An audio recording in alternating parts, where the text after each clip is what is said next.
Price the Lord. Hallelujah. യേശുവേ നന്ദി, യേശുവേ സ്തുതി. Price the Lord. പ്രിയപ്പെട്ടവരെ, ഇന്ന് ജൈനിസ് മീഡിയയിലൂടെ ദൈവത്തിൻ്റെ വചനം പ്രഘോഷിക്കുവാൻ ദൈവം ഒരു അവസരം തന്നിരിക്കുകയാണ്. ഈ ലോകമെമ്പാടുമുള്ള ജൈനിസ് മീഡിയയുടെ പ്രേക്ഷകര്, ശ്രോതാക്കൾ ഈ വചനം കേട്ട് അവർക്ക് സാധിക്കാവുന്ന നന്മകൾ ചെയ്യാൻ സാധിച്ചാൽ തീർച്ചയായും ഈശോ പറയുന്നുണ്ട്, സ്വർഗ കവാടം തുറന്ന് അവരുടെ മേൽ ഞാൻ അനുഗ്രഹം വർഷിക്കുമോ ഇല്ലയോ എന്ന് നിങ്ങൾ ദൈവത്തെ പരീക്ഷിച്ചറിയുവൻ എന്ന് പറയുന്നുണ്ട്.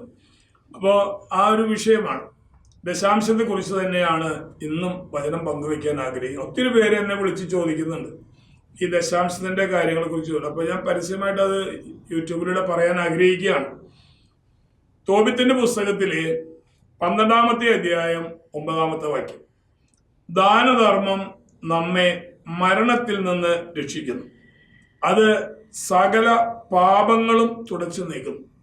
Price the Lord. ഹല്ലേലൂയ. ദാനധർമ്മം നമ്മെ മരണത്തിൽ നിന്ന് രക്ഷിക്കുന്നു, അത് സകല പാപങ്ങളും തുടച്ചു നീക്കുന്നു. ഈ വചനം ഞാൻ കുറച്ച് വർഷങ്ങൾക്ക് മുമ്പാണ് ഈ വചനം എനിക്ക് മനസ്സിലായത്. ഞാൻ വടക്കാഞ്ചേരി എന്ന് പറയുന്ന സ്ഥലമുണ്ട്, അവിടെ ബസ് സ്റ്റാൻഡിൽ നിൽക്കുമ്പോൾ ഒരു ധ്യാനം കഴിഞ്ഞ് വരികയാണ്, ബസ് കാത്ത് നിൽക്കുകയാണ് തൃശ്ശൂർ. അപ്പം നിൽക്കുന്ന സമയത്ത് ഒരു ചേട്ടൻ ഒരു കഴുത്തിൽ ഒരു ചരടൊക്കെ കെട്ടി ഒരു ട്രേ പോലത്തെ പാത്രത്തിൽ ഇഞ്ചക്ഷൻ ചെയ്യുന്ന കുപ്പിയിൽ കറ കളയുന്ന മരുന്ന് വിൽപ്പനയ്ക്ക് വന്നിരിക്കുകയാണ്. അപ്പം അദ്ദേഹം പറയുന്ന വാക്ക് ഇതാണ്, രക്തക്കറ കളയാം, മഷിക്കറ കളയാം, അങ്ങനെ എല്ലാ കറകളും ഇതുകൊണ്ട് കളയാം. എന്നിട്ട് ആൾ പറഞ്ഞ വാക്ക് ഇതാണ്, പാപക്കറ കളയാനുള്ള മരുന്ന് എൻ്റെ കയ്യിലില്ല. പാപക്കറ കളയാനുള്ള മരുന്ന് അദ്ദേഹത്തിന്റെ കയ്യിലില്ല, ബാക്കി എല്ലാ കറകളും ഈ മരുന്ന് കൊണ്ട് കളയാം. അപ്പൊ അങ്ങനെ ഒരു വാക്ക് ഞാൻ കേട്ടപ്പോൾ, ദൈവമേ, ഇതിന് ബൈബിളിൽ വല്ലതും മരുന്നുണ്ടോന്ന് അറിയാൻ വേണ്ടി ഞാൻ തപ്പിപ്പ് കിട്ടിയതാണ്. ഈ തോബിത്തിന്റെ പുസ്തകം 12:9, ദാനധർമ്മം നമ്മെ മരണത്തിൽ നിന്ന് രക്ഷിക്കുന്നു, അത് സകല പാപക്കറകളും തുടച്ചു മാറ്റുന്നു. ഹല്ലേലൂയ. നമ്മൾ വാഹനം ഓടിക്കുന്ന മനുഷ്യരാണ്. 2 വീലർ ആയാലും സൈക്കിള്, 2 വീലർ, കാറ്, ബൈക്ക്, വലിയ വലിയ വാഹനങ്ങളൊക്കെ ഓടിക്കുന്ന ആൾക്കാരാണ്. വാഹനം ഓടിച്ചുകൊണ്ടിരിക്കുന്ന വ്യക്തികളിൽ എന്നെങ്കിലും ഒരു അപകടത്തിന്റെ മുമ്പിൽ എത്താത്ത ആരും ഉണ്ടാവില്ല. അപ്പൊ നമ്മൾ പറയും മരിച്ചു പോയേനെ, പക്ഷെ എനിക്കും വണ്ടിക്കും ഒന്നും പറ്റിയില്ല. അപ്പൊ എന്നിട്ട് തുടർന്ന് പറയണം, എന്റെ പൂർവികർ ചെയ്ത പുണ്യപ്രവൃത്തിയുടെ പേരിലാണ് ഞാനിന്നിവിടെ ജീവിച്ചിരിക്കുന്നത്. അല്ലെങ്കിൽ മരിച്ചു പോകേണ്ടതാണ്, ഇടിച്ചില്ല എന്ന് പറഞ്ഞുള്ള സെറ്റപ്പിൽ വന്നതാണ്. പക്ഷെ ആള് പറയാണ്, എന്റെ മാതാപിതാക്കന്മാരോ പൂർവികരോ ചെയ്ത പുണ്യപ്രവൃത്തിയുടെ പേരിലാണ് ഞാൻ ഇന്നിവിടെ ജീവിച്ചിരിക്കുന്നത്. അങ്ങനെ നമുക്ക് പറയാൻ ഇട വന്നിട്ടുണ്ടെങ്കിൽ നമ്മുടെ പുണ്യപ്രവൃത്തിയുടെ പേരിലായിരിക്കണം നമ്മുടെ മക്കൾ ജീവിച്ചിരിക്കുന്നത്. നമ്മുടെ മക്കൾക്കും അതുപോലത്തെ സാഹചര്യങ്ങൾ വരും. നമുക്കുണ്ടായതിനേക്കാൾ കൂടുതൽ സ്പീഡിലും സൗകര്യങ്ങളും ഒക്കെയുള്ള സമയങ്ങളാണ് ഇപ്പോൾ. മക്കള് അത് പറയണമെങ്കിൽ മാതാപിതാക്കന്മാരായ നമ്മള് നന്മ ചെയ്ത്, സൽപ്രവൃത്തികൾ ചെയ്ത്, ദാനധർമ്മം ചെയ്ത്, ദശാംശം കൊടുത്ത് നമ്മൾ ജീവിക്കാൻ തയ്യാറായാൽ നമ്മുടെ മക്കളും ഇത് പറയാൻ ഇടവരും. ഹല്ലേലൂയ. യേശുവേ നന്ദി. പ്രിയപ്പെട്ടവരെ, അപ്പൊ ഇവിടെ ദാനധർമ്മം ചെയ്ത് ജീവിച്ചാൽ, ദശാംശം കൊടുത്ത് ജീവിച്ചാൽ നമ്മുടെ ഹൃദയത്തിൽ പറ്റിയിട്ടുള്ള എല്ലാ പാപക്കറകളും മാച്ചു കളയാൻ സാധിക്കുമെന്നാണ് വിശുദ്ധ ഗ്രന്ഥം നമ്മെ പഠിപ്പിക്കുന്നത്. പ്രഭാഷകന്റെ പുസ്തകത്തിലെ 34-ാമത്തെ അധ്യായം 21-ാമത്തെ വാക്യം, ദരിദ്രന്റെ ജീവൻ അവന്റെ ആഹാരമാണ്, അത് അപഹരിക്കുന്നവൻ കൊലപാതകിയാണ്. പാവപ്പെട്ടവന്റെ ആഹാരം അപഹരിക്കുന്നവൻ, അവനെ അത് നിഷേധിക്കുന്നവൻ കൊലപാതകിയാണെന്നാണ് ദൈവവചനം നമ്മെ പഠിപ്പിക്കുന്നത്. അങ്ങനെയാണെങ്കിൽ നമ്മൾ അറിഞ്ഞും അറിയാതെയും എത്ര ആൾക്കാരുടെ ആഹാരം മുടക്കിയിട്ടുണ്ടാവാം. പ്രഭാഷകൻ 34:21 പറയുന്നു, ദരിദ്രന്റെ ജീവൻ അവന്റെ ആഹാരമാണ്, അത് അപഹരിക്കുന്നവൻ കൊലപാതകിയാണ്. അപ്പൊ പ്രിയപ്പെട്ടവരെ, നമ്മള് പാവപ്പെട്ടവരെ കൊള്ളയടിക്കാനായിട്ട് നമ്മള് പലരും തയ്യാറായിട്ടുണ്ട്. കിട്ടിയത് പോരട്ടെ, ആ മറ്റുള്ളവന്റെ ദുഃഖ വേദനയൊന്നും നമുക്കൊരു വിഷയമല്ല. കൊന്നിട്ടായാലും സമ്പത്തുണ്ടാക്കാൻ നമ്മൾ തയ്യാറാണ്. ഇവിടെ മലാക്കി പ്രവാചകന്റെ പുസ്തകത്തിലെ 3-ാമത്തെ അധ്യായം 8-ാമത്തെ വാക്യം നമ്മെ പഠിപ്പിക്കുകയാണ്, മനുഷ്യൻ ദൈവത്തെ കൊള്ളയടിക്കുന്നു. ഞാൻ ചിന്തിച്ചിട്ടുണ്ട് ദൈവത്തെ എങ്ങനെ പറ്റിക്കാൻ പറ്റുമെന്ന്. ദൈവത്തെ നമുക്ക് കാണാനും കൂടി പറ്റില്ല, ആളെങ്ങനെ പറ്റിക്കണേ.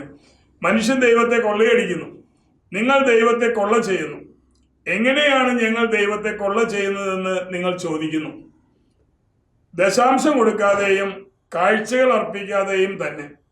നിങ്ങൾ ജനം മുഴുവനും ദൈവത്തെ കൊള്ള ചെയ്യുന്നത് കൊണ്ട് നിങ്ങൾ ശപിക്കപ്പെട്ടവരാണ്.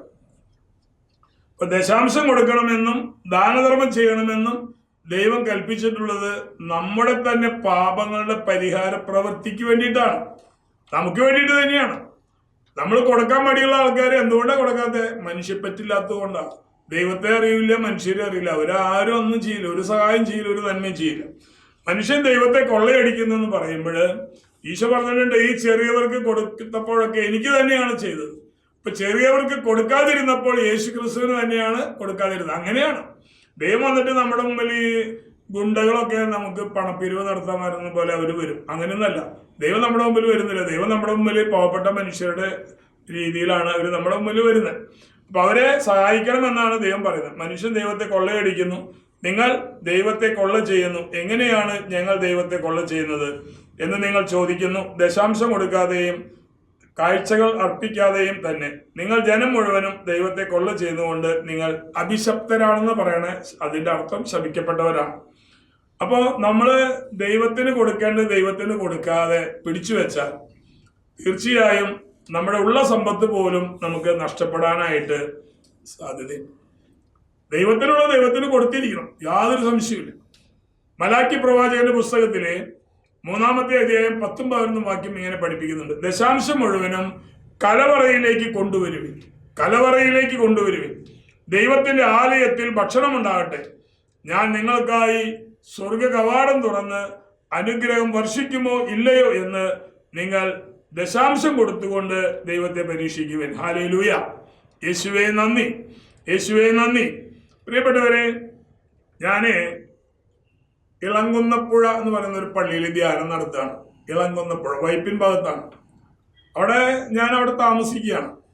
അപ്പൊ ധ്യാനം 7 ദിവസത്തെ തിരുനാളിന് ഒരുക്കമായിട്ടുള്ള ധ്യാനമാണ്. 7 ദിവസമാണ് ധ്യാനം. ഞാനും പാട്ടുകാരനും മാത്രമേ ഉള്ളൂ.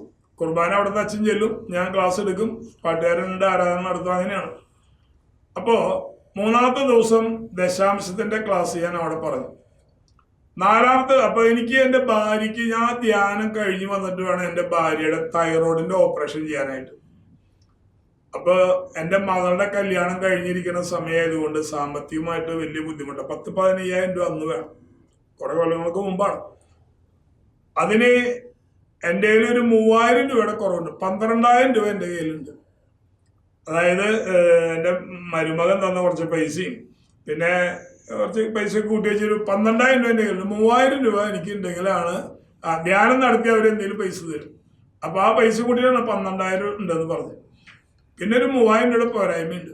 അപ്പൊ ഞാൻ അന്നത്തെ ധ്യാനത്തില് ഞാൻ തമ്പുരാനോട് പറഞ്ഞു, കർത്താവേ, ഒരു 15,000 രൂപ വേണം എൻ്റെ ഭാര്യയുടെ തൈറോയിഡിന്റെ ഓപ്പറേഷൻ ചെയ്യാനായിട്ട്.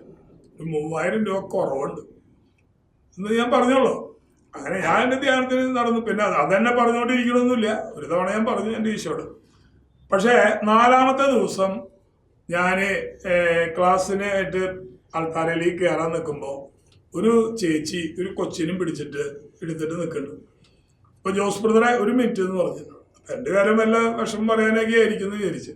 ഞാൻ പറഞ്ഞേ, എനിക്കിപ്പം നേരമില്ല, ഞാൻ ക്ലാസ്സിന് കയറണം, ക്ലാസ് കഴിഞ്ഞിട്ട് കാണാന്ന് പറഞ്ഞു. അല്ല, ഒരു മിനിറ്റ് നിൽക്കുക, എന്നിട്ട് പറയാന്ന് പറഞ്ഞു. എന്നിട്ട് ആളെ എൻ്റെ കൈ പിടിച്ച് അവിടെ നിർത്തി. അപ്പോ ഞാൻ ചോദിച്ചു, എന്താ സംഭവം എന്ന് ചോദിച്ചു. അപ്പൊ ആള് പറയണേ, ഞാൻ കോളേജിൽ പഠിപ്പിക്കുന്ന ഒരു പ്രൊഫസറാണ്. പേടിച്ചു. ഞാൻ കോളേജിൽ പഠിപ്പിക്കുന്ന പ്രൊഫസറാണ് എന്നെ പിടിച്ചു നിർത്തിയത്. കയ്യിൽ കുട്ടിയുണ്ട്, മോളുടെ കുട്ടിയാണെന്ന് എനിക്ക് തോന്നുന്നത്. എന്നിട്ട് എന്നോട് പറയാണ്, എനിക്ക് 2-3 വർഷത്തെ കോളേജിലത്തെ അരിയേഴ്സ് കിട്ടാണ്ടായിരുന്നു ശമ്പളത്തിന്റെ. ഞാൻ കയറി ഇറങ്ങുന്ന എല്ലാ സന്ദർഭങ്ങളിലും ഓരോ ഓഫീസിൽ പോലും കയറിലും ഇറങ്ങലും ഒക്കെ ഉണ്ട്. പക്ഷെ ഈ കാശ് അയച്ചു തരുന്നില്ല, കിട്ടുന്നില്ല. അങ്ങനെ ബ്രദറിന്റെ ക്ലാസ് ഞാൻ കേട്ടല്ലോ, ദശാംശം. അപ്പൊ ഞാൻ പള്ളിയുടെ അകത്തിരുന്നൊരു തീരുമാനം എടുത്തു. കർത്താവേ, എനിക്ക് കിട്ടുന്ന അരിയേഴ്സിന്റെ 10% ഞാൻ പാവപ്പെട്ടവർക്ക് കൊടുക്കാൻ പോകുന്നു. Praise the Lord. പറഞ്ഞതൊരു കോളേജ് പ്രൊഫസറാണ് കേട്ടോ. കണ്ടാൽ അങ്ങനെ തോന്നുന്നില്ല, ഒരു സാധാരണ സ്ത്രീ പോലെ എനിക്ക് തോന്നി. എന്നോട് പറഞ്ഞ എങ്ങനെയാണ്, ഞാൻ കോളേജിൽ പഠിപ്പിക്കുന്ന ഒരു പ്രൊഫസറാന്ന് പറഞ്ഞു. അങ്ങനെ ഞാൻ തീരുമാനം എടുത്തിട്ട് ഞാൻ പോയി. പിറ്റേ ദിവസം 11 മണിയായപ്പോൾ പോസ്റ്റ്മാൻ ഒരു കവർ എനിക്ക് കൊണ്ടുവരികയാണ്, ഗവൺമെന്റിന്റെ. അത് ഞാൻ ഒപ്പിട്ട് മേടിച്ച് തുറന്നു നോക്കിയപ്പോണ്ട് 62,000 രൂപയുടെ ഒരു ഡ്രാഫ്റ്റ്. ഇന്നലെ തലേദിവസം തീരുമാനം എടുത്താണ്, തമ്പുരാനെ എനിക്ക് കിട്ടാനുള്ള അരിയേഴ്സ് കിട്ടുകയാണെങ്കിൽ അതിന്റെ ദശാംശം ഞാൻ കൊടുക്കാൻ തയ്യാറാന്ന് പറഞ്ഞപ്പോൾ ദൈവം അത് വരവച്ചു. പിറ്റേ ദിവസം 11 മണിയായപ്പോ ഈ പോസ്റ്റ്മാൻ കൊണ്ടുവന്ന കവറിൽ, ഗവൺമെന്റിന്റെ കവറാണ്, ആ കവറിൽ 62,000 രൂപയുടെ ഒരു DD ആ പ്രൊഫസർക്ക് കിട്ടി. അപ്പൊ ആൾക്ക് ഭയങ്കര സന്തോഷമായി, ദൈവത്തിന് നന്ദി പറഞ്ഞു. അപ്പൊ ആൾ ആദ്യം ചെയ്തത് അതിന്റെ 6,200 രൂപ ദശാംശം കൊടുക്കണം, 62,000 രൂപയ്ക്ക്. അപ്പോ ആ ചേച്ചി ആദ്യം ചെയ്തത് 1-2 വീട്ടിലേക്ക് ഓരോ ചാക്ക അരി എടുത്തു കൊടുത്തു. ദശാംശം മുഴുവനും എന്റെ ആലയത്തിലേക്ക് കൊണ്ടുവരുവിൻ, കഥ പറയണല്ലേ, ദശാംശം മുഴുവനും കലവറയിലേക്ക് കൊണ്ടുവരുവിൻ, എന്റെ ആലയത്തിൽ ഭക്ഷണം ഉണ്ടാകട്ടെ, ഞാൻ നിങ്ങൾക്കായി സ്വർഗകവാടം തുറന്ന് അനുഗ്രഹം വർഷിക്കുമോ ഇല്ലയോ എന്ന് നിങ്ങൾ ദശാംശം കൊടുത്തുകൊണ്ട് പരീക്ഷിക്കുവിൻ. അപ്പോ ഞാൻ ചിന്തിക്കുന്നത്, ഈ പാവപ്പെട്ട 2 വീട്ടിലേക്ക് ഓരോ ചാക്ക അരി ഓട്ടോറിക്ഷയിൽ കൊടുത്തയച്ചു എന്ന് എന്നോട് പറഞ്ഞു. അത് കഴിച്ചിട്ട് പിന്നെ 3,000 രൂപ ബാക്കിയുണ്ട്. ഇത് ഞാൻ ആർക്ക് കൊടുക്കണം എന്ന് ഈ ടീച്ചർ ദൈവത്തോട് പ്രാർത്ഥിക്കുകയാണ്. ഈ 3,000 ഞാൻ ആർക്ക് കൊടുക്കണം? ആ പ്രൊഫസർ എന്നോട് പറഞ്ഞ വാക്ക് ഇതാണ്. 2 തവണ ഇത് ജോസ് ബ്രദറിന് കൊടുക്കാൻ പറഞ്ഞു. Price the Lord. ഞാൻ കണ്ണു നിറഞ്ഞു പോയിട്ട്, കാരണം ഞാൻ തലേദിവസം കർത്താവിന് പറഞ്ഞാണ് എന്റെ ഭാര്യയുടെ തൈറോയിഡിന്റെ ഓപ്പറേഷൻ ചെയ്യാനായിട്ട് എനിക്കൊരു 3,000 രൂപ വേണം. ഞാൻ ആത്മാർത്ഥമായിട്ട് അപ്പനോട് ഒരു മകൻ പറയുന്ന പോലെ ഞാൻ പറഞ്ഞു. പിറ്റേ ദിവസം ആ പ്രൊഫസർക്ക് 62,000 രൂപയുടെ DD അരിയേഴ്സ് കിട്ടി. 2 ചാക്ക് അരി 2 പാവപ്പെട്ട വീട്ടിൽ കൊടുത്തയച്ചു. എനിക്ക് ആ പൈസയുമായിട്ടാണ് എന്നെ കാത്തു നിൽക്കണേ. ഞാൻ ചോദിച്ചു, സത്യത്തിൽ എന്റെ പേര് പറഞ്ഞോ എന്ന് ഞാൻ ചോദിച്ചു. കാരണം കർത്താവ് പറഞ്ഞല്ലോ, നിങ്ങളുടെ പേരുകൾ സ്വർഗത്തിൽ എഴുതപ്പെട്ടിരിക്കുന്നു എന്നാണ് പറഞ്ഞത്. അപ്പോസ്തലന്മാരെ രോഗശാന്തി നടത്തിയിട്ടും പിശാചിനെ പുറത്താക്കിയിട്ടും ഒക്കെ വന്നപ്പോ സന്തോഷത്തോടെ വന്നേ. അപ്പൊ ഈശോ പറഞ്ഞു, നിങ്ങൾ അധികം സന്തോഷിക്കേണ്ട, നിങ്ങൾ സന്തോഷിക്കേണ്ടത് നിങ്ങളുടെ പേരുകൾ സ്വർഗത്തിൽ എഴുതപ്പെട്ടിരിക്കുന്നു എന്നതിൽ നിങ്ങൾ സന്തോഷിക്കുക. അപ്പൊ അങ്ങനെ ഈശോ പറഞ്ഞിട്ടുണ്ട്. അപ്പൊ ഞാൻ ഈ പ്രൊഫസറോട് ചോദിച്ചു, സത്യത്തിൽ എന്റെ പേര് പറഞ്ഞു എന്ന് ഞാൻ ചോദിച്ചു. 2 തവണ ജോസ് ബ്രദറിന് ഈ 3,000 രൂപ കൊടുക്കാൻ വന്നിട്ട് ഈശോ എന്നോട് പറഞ്ഞു. എനിക്ക് ഭയങ്കര സന്തോഷമായി. എന്റെ പ്രാർത്ഥന കേട്ടു, എന്റെ ആവശ്യം നിറവേറ്റി തന്നു. അങ്ങനെ ഞാൻ പൈസ വാങ്ങിച്ചു. ഞാൻ ആ പ്രൊഫസറോട് പറഞ്ഞത് എനിക്ക് നേരില്ല എന്നാണ്. പക്ഷെ ദൈവം ഇടപെട്ടിട്ട് പ്രവർത്തിച്ചിട്ട് ആ സഹോദരി എനിക്ക് ആ പൈസ കൊണ്ടുവന്ന് വന്നിരിക്കുകയാണ്. അത് ഞാൻ പൈസ മേടിച്ചു. ധ്യാനം കഴിഞ്ഞ് വീട്ടിൽ പോയി എന്റെ ഭാര്യയുടെ തൈറോയിഡിന്റെ ഓപ്പറേഷൻ ജൂബിലി മിഷൻ ആശുപത്രിയെല്ലാം ചെയ്തു. അപ്പൊ ഇവിടെ കർത്താവ് പറയണം, ദശാംശം മുഴുവനും കലവറയിലേക്ക് കൊണ്ടുവരുവാൻ എന്റെ ആലയത്തിൽ ഭക്ഷണം ഉണ്ടാകട്ടെ. അപ്പോ പാവപ്പെട്ട ഈ ദൈവത്തിന്റെ ആലയം എന്ന് പറയുന്നത് പള്ളിയൊന്നല്ല. നമ്മൾ കരുതുന്നത് ദൈവത്തിന്റെ ആലയം പള്ളിയാണ്, കോടികളുടെ പള്ളിയാണ് ദൈവത്തിന്റെ ആലയം. അല്ല, മനുഷ്യനിർമ്മിതമായ ആലയങ്ങളിൽ ദൈവം വസിക്കില്ല എന്നാണ് ബൈബിളിൽ പറയണേ. അപ്പോസ്തല പ്രവർത്തനത്തിൽ പറയുന്നത്, മനുഷ്യനിർമ്മിതമായ ആലയങ്ങളിൽ ദൈവം വസിക്കില്ല. ദൈവം വസിക്കുന്നത് മനുഷ്യന്റെ ഹൃദയത്തിലാണ്. ഹല്ലേലൂയ. അപ്പൊ ജീവിക്കുന്ന ആലയം എന്ന് പറയുന്നത് നമ്മൾ ഓരോരുത്തരുമാണ്. അതല്ല ഈശോ പറഞ്ഞേ, എന്റെ ഈ ആലയം തകർക്കുക, 3 ദിവസം കൊണ്ട് ഞാനത് പുനരുദ്ധരിക്കുമെന്ന് പറഞ്ഞില്ലേ? അപ്പൊ കേട്ടവര് വിചാരിച്ച് ജെറൂസലേം ദേവാലയം തകർത്ത 3 ദിവസം കൊണ്ട് ഇവൻ ആ പള്ളി പുതുക്കി പണിയുന്ന അല്ല. ദൈവത്തിന്റെ ആലയം എന്ന് പറയുന്നത് മനുഷ്യ ശരീരങ്ങളാണ്. ഈ ശരീരത്തിലാണ് ദൈവം വസിക്കുന്നത്. അപ്പോ ഈ ആലയത്തിൽ ഭക്ഷണം വേണം. പള്ളിക്ക് വിശപ്പൊന്നുമില്ല, പള്ളിക്ക് വിശപ്പില്ല, ദാഹമില്ല, നാണം മറയ്ക്കാൻ തുണിയുടെ ആവശ്യമില്ല, മരുന്നിന്റെ ആവശ്യമില്ല. ഇതൊക്കെ ആവശ്യമില്ല പള്ളിയുടെ അകത്ത് വരുന്നവർക്കാണ്.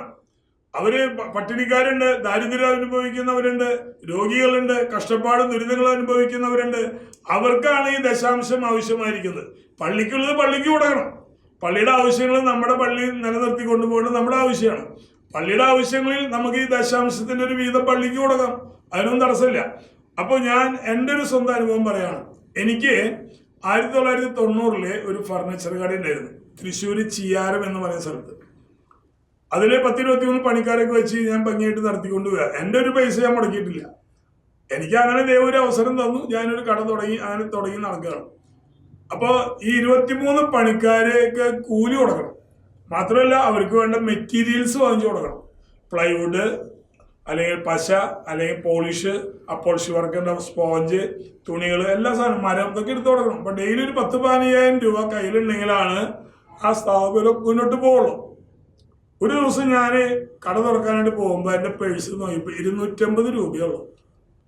ഞാൻ കർത്താവിനോട് പറഞ്ഞു, കർത്താവേ, നീ തന്ന കടയാണ്, ഞാനത് തുറക്കാൻ പോവാണ്, എൻ്റെ കയ്യിൽ പൈസയൊന്നും ഇല്ലാട്ടാന്ന് പറഞ്ഞിട്ട് പ്രാർത്ഥിച്ച് പോയി. അവിടെ ചെന്നപ്പോൾ ഒരാൾ ലീവില്ല, എല്ലാവരും വന്നിട്ടുണ്ട്. അത് ഞാൻ കട തുറന്നു, പണിക്കാർക്ക് പണിയും കാര്യങ്ങളൊക്കെ പറഞ്ഞു കൊടുത്തു. ഞാൻ ബൈബിൾ എടുത്തു, ബൈബിൾ അവിടെ ഉണ്ട്, കടയിലുണ്ട്, ബൈബിൾ എടുത്ത് വായിച്ചു. ദൈവത്തിൻ്റെ സംരക്ഷണം 91-ാമത്തെ സങ്കീർത്തനം വായിച്ചു. ഒരു ജപമാലയൊക്കെ ചെല്ലാൻ ഇരുന്നു. അങ്ങനെ സാധാരണ കടയിൽ അങ്ങനെ വന്ന് കണ്ടമാനം ആൾക്കാരൊന്നും പോലും 1-2 പേരൊക്കെ ചിലപ്പോൾ വല്ല കാർ പാർട്ടി വല്ലതും വന്നെങ്കിലാണ് അവിടെ വരുള്ളൂ. അല്ല എല്ലാ ദിവസവും അങ്ങനെ ഒരു പലചരക്ക് പിടിയിലോ പച്ചക്കറി കടയിലോ മീൻ കടയിലോ ഒന്നും പോണ പോലെ ആൾക്കാരൊന്നും വരില്ല. 1-2 കസ്റ്റമേഴ്സ് വരും, ചിലർ തരും, വർക്ക് തരും, തരുന്ന വർക്ക് വലിയ വർക്കായിരിക്കും. അപ്പോൾ അന്ന് എല്ലാവരും വന്നിട്ടുണ്ട്. എൻ്റെ ആകെ 250 രൂപ ഉള്ളൂ. 5 മണി വരെ ഞാൻ അവിടെ ഇരുന്നു. അപ്പം ഞാനിങ്ങനെ വിഷമിച്ചിരിക്കുക, ദൈവം എന്ത് ചെയ്യുന്ന, കൂലി കൊടുക്കണ്ട. എല്ലാ ദിവസവും ഞാൻ കൂലി കൊടുക്കുന്ന ഒരാളാണ്. പല ഫർണിച്ചർ കടക്കാരും അല്ലെങ്കിൽ ഫർണിച്ചർ ഉണ്ടാക്കുന്ന ആൾക്കാരും കൂലി കൊടുക്കുന്ന നേരമാകുമ്പോൾ അവർ കാശ് മേടിക്കാൻ വേണ്ടി ഒരു പോക്ക് പോയാൽ പണിക്കാർക്ക് കൂലി കൃത്യമായിട്ട് കൊടുക്കാൻ പറ്റില്ല, പിന്നെ തോന്നുമ്പോഴേ കൊടുക്കും. അത് എന്നോട് പണിക്കാർ പറഞ്ഞിട്ടുള്ളതാണ്. അപ്പോൾ ഞാൻ 5 മണി വരെ ഇരുന്നിട്ട് ഇങ്ങനെ വിഷമിച്ചു തുടങ്ങി. ദൈവമേ, അരമണിക്കൂർ കഴിഞ്ഞ പണിക്കാർ എല്ലാവരും വല്ലോ കാശ് കൊടുക്കണ്ടേ. അപ്പോൾ 5:10 ആയപ്പോൾ ഒരു ബൈക്കുമ്മ 2 ചെറുപ്പക്കാർ എൻ്റെ കടയുടെ മുന്നിൽ വന്നു. അതിന് മുമ്പുണ്ടായ ഒരു സംഭവം പറയാം. 5 മണിക്ക് എൻ്റെ കടയിലേക്ക് ഒരു അമ്മച്ചി ഒരു സഞ്ചിയായിട്ട് വരികയാണ്, കാലി സഞ്ചിയായിട്ട്. ഞാൻ അമ്മച്ചീനെ കണ്ടപ്പോൾ എനിക്ക് മനസ്സിലായി ഞാൻ ഇതിനെ സഹായിക്കുന്നതാണ്. അതിനു വേണ്ടിയിട്ടല്ല, അതിൻ്റെ തൊട്ട വീട്ടിലുള്ള ഒരു കുടുംബത്തിന് 2 ആൺമക്കള് മാനസിക രോഗികളോ അമ്മയും, വലിയ കാശേരൊക്കെ ആയിരുന്നു, ഒക്കെ തകർന്ന് പൊടിഞ്ഞ് ഒരു കനാലിൻ്റെ മുകളിൽ വന്ന് താമസിക്കുകയാണ്. അപ്പോൾ ആ അമ്മ, മാനസിക രോഗികളായ മക്കളുടെ അമ്മ വല്ല സഹായം ചോദിക്കാൻ എവിടെയും പോയാൽ മക്കളെ ഇറങ്ങി ഓടും. അപ്പൊ ഈ തൊട്ട വീട്ടിലത്തെ അമ്മച്ചി പറയണം, മോളെ നീ മക്കളെ നോക്കിയിരുന്നു, വലിയ പിള്ളേരാണ്, ഞാൻ പോയിട്ട് നിനക്ക് വേണ്ടിയിട്ട് സഹായം മേടിച്ചു തരാം. അങ്ങനെ ഈ അമ്മച്ചി ഒരു പ്രേക്ഷിതയായിട്ട് പല വീടുകളിലും പോയി സഹായം മേടിച്ചിട്ടാണ് അവരെ വീട്ടിൽ കൊടുക്കണേ. അങ്ങനെ ഈ അമ്മച്ചിക്ക് ഞാൻ ഇടയ്ക്ക് പൈസ കൊടുക്കാറുണ്ട്. 250 രൂപ 300 കൊടുത്തു കഴിഞ്ഞാൽ അവർക്ക് അത്യാവശ്യം ഒരാഴ്ചയുടെ സാധനമൊക്കെ കിട്ടും. അന്ന് അരിക്കൊക്കെ 10 രൂപ ഉള്ളൂ. അപ്പൊ ഈ അമ്മച്ചി വന്ന ദിവസം എൻ്റെ കയ്യിൽ പൈസ ഇല്ല, 250 രൂപ ഉള്ളൂ. അപ്പൊ ഞാൻ എന്ത് വിചാരിച്ചു, ദൈവമേ, ഈ വന്ന സമയം പറ്റിയില്ലല്ലോ എന്ന് വിചാരിച്ചു ഞാൻ ഇരിക്കുക. അപ്പോൾ മോനെ, അവിടെ അരി കഴിഞ്ഞൂടാ, കുറച്ച് അരി മേടിച്ചോളണം, പലചരക്ക് മേടിച്ചോളണം. ഞാൻ പറഞ്ഞു, പറ്റിയ സമയമല്ല അമ്മച്ചിയെന്ന് പറഞ്ഞാൽ ഞാൻ പേഴ്സ് എടുത്ത് നോക്കി, ഇപ്പോൾ 50 രൂപ എടുത്ത് കൊടുത്തു. അപ്പോൾ അമ്മച്ചി മനസ്സിലായി എൻ്റെ കയ്യിൽ പൈസ ഇല്ലാത്ത കാരണം കൊണ്ടാണ്. അപ്പോൾ ഞാൻ പറഞ്ഞേ, തൽക്കാലം 5 കിലോ അരി മേടിക്കാം, അന്ന് 10 രൂപ ഇരിക്കും, 5 കിലോ അരി മേടിച്ചു കൊടുക്കും, പലചരക്കൊക്കെ നമുക്ക് നാളെ മേടിക്കാമെന്ന് പറഞ്ഞു. അങ്ങനെ ആൾ എന്നോട് പറയണം, മോന് പൈസക്ക് ബുദ്ധിമുട്ടുണ്ടെങ്കിൽ വേണ്ട, ഞാൻ അടുത്ത സ്ഥലത്ത് പോയിട്ട് മേടിച്ചോളാം.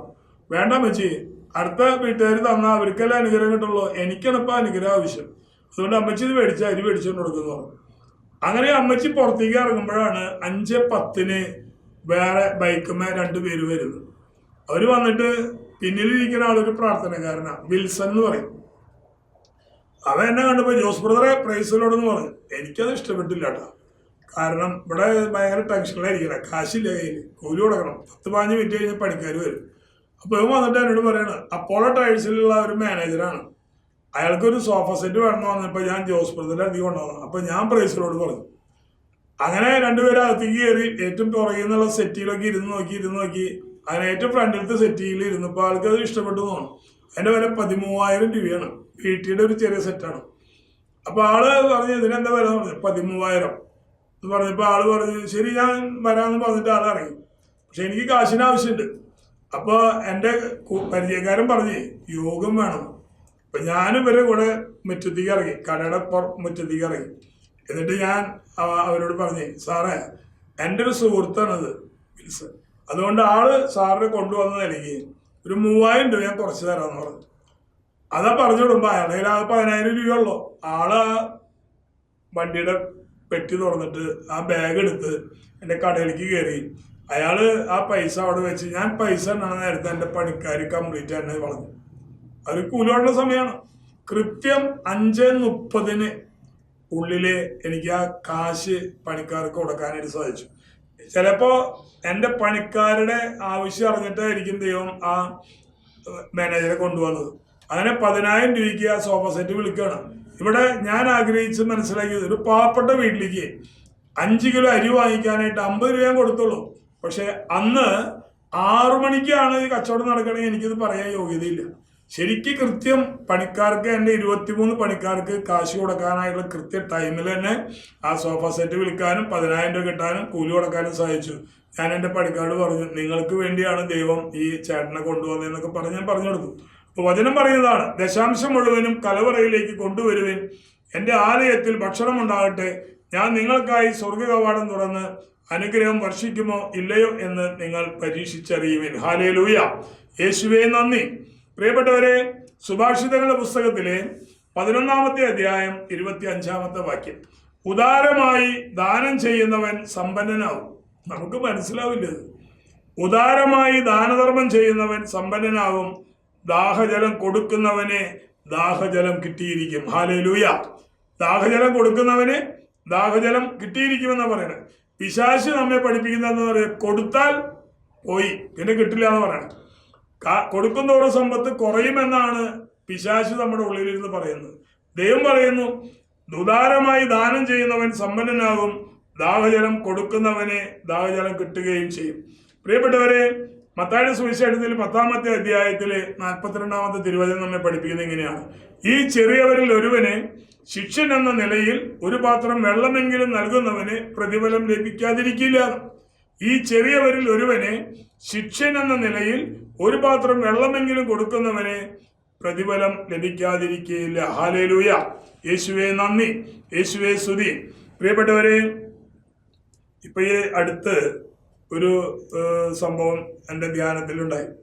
കഴിഞ്ഞ നവംബറിലെ ധ്യാനത്തിൽ പങ്കെടുത്ത ഹെൽത്തിൽ ജോലി ചെയ്യുന്ന, ഹെൽത്ത് ഡിപ്പാർട്ട്മെന്റിൽ ജോലി ചെയ്യുന്ന ഒരു അമ്മച്ചി ധ്യാനത്തിൽ വന്നിട്ടുണ്ടായിരുന്നു. തിരുവല്ലാമല, അവിടെ നിന്നാണ് വന്നത്.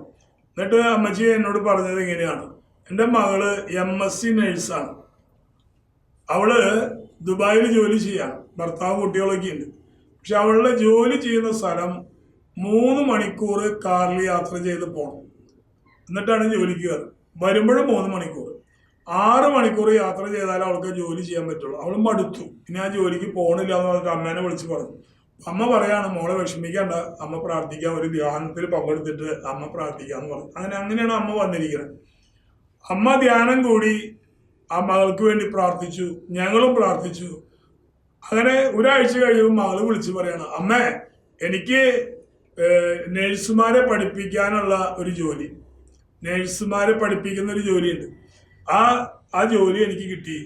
ജനുവരി 23-ാം തീയതി എനിക്ക് അതിൽ ജോയിൻ ചെയ്യണം. അമ്മ ധ്യാനം കൂടിയതിന് നന്ദി. അപ്പൊ ജോസ് ബ്രദറിനോട് പറയണം, എനിക്ക് കിട്ടുന്ന ശമ്പളത്തിന്റെ ദശാംശം, ആദ്യത്തെ ശമ്പളത്തിന്റെ ദശാംശത്തിൽ നിന്ന് ഒരു ധ്യാനം നടത്താനുള്ള സഹായം ഞാൻ തരാമെന്ന് അമ്മ ജോസ് ബ്രദറിനോട് പറയാൻ പറഞ്ഞു.